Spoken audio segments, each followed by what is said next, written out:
वक़्त नूं धड़ा धड़ जाया पै करने आ। वो वक़्त जिहदा एक मिनट भी नहीं खरीदिया जा सकता, वो जिंदगी जिहदा एक एक लम्हा बड़ा कीमती है।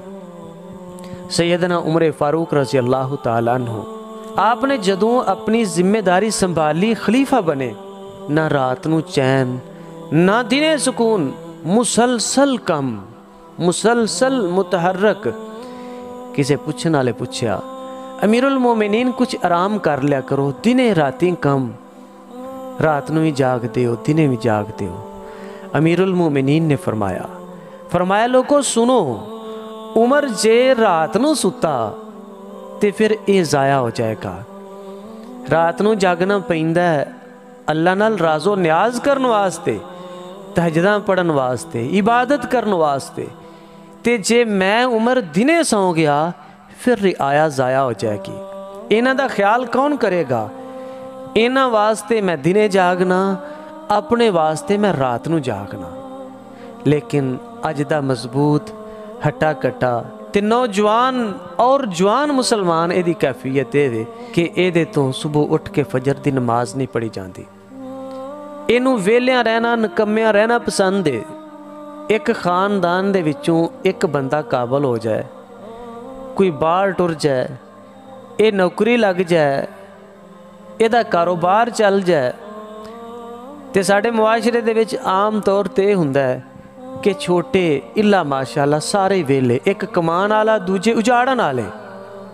जे कोई पूछे ना निक्कियां तो की करदे हो, की बनांदे हो, इको ही जवाब वड्डे भार ही बाहर हुंदे ने, वो तो बाहर टुर गया, तू की करना है, तेरी भी कोई जिम्मेदारी है, कुछ तू भी कर।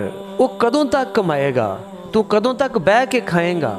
एक दिन अमीरुल मोमिनीन सैयदना उमर बिन खताब रज़ी अल्लाह तआला अन्हु ने कुछ नौजवानों नूं वेख्या कि मस्जिद दे विच वेले पै ने। आपने दुर्रियां दे नाल मारिया। आपने फरमाया उठो चलो निकलो, कोई काम करो, वेले बह रहे हो। ओए आसमाना तो सोने चांदी दा मींह नहीं पैना तुहाडे वास्ते, कमाना जे ते खाना जे, चलो उठो जाके कुछ कमाओ ते खाओ। इस्लाम आंदा है कमाओ, इस्लाम आंदा है मेहनत करो, इस्लाम आंदा है अपने वक़्त दी, अपनी जिंदगी दी कदर करो। नमाज, रोज़ा, हज, इस्लामी इबादत सानू सिखांदियां ने कि अपने आप नू मुनज़्ज़म करो, अपने आप नू मुअस्सर करो, कमान वाले बनो, वंडन वाले बनो, मंगन वाले नहीं बनो। अल्लाह ताला ने ए दो हथ दिते ने, ये हथ जेडे ने मंगन वास्ते नहीं, ये हथ मेहनत वास्ते दिते ने। जदों कोई निकम्मा ते वेला बंदा हथ चुक के आंदा या अल्लाह मेरे हालात नहीं बदलते, मैनू लगदा है कि ए हथ ज़बाने हाल दे नाल कहिंदे ने असी दो हत्थां साड़ियां 10 उंगलियां ने, इन्हां दा इस्तेमाल कर। ये सिर्फ वेलियां बह के रोटी खाण वास्ते नहीं दिते, कमान वास्ते दिते ने। अल्लाह ताला ने मोढियां ते धड़ी दा सिर दिता है, इनू इस्तेमाल करिए, सोचिए। जदों सोचांगे अल्लाह ताला हालत आ फरमांदे।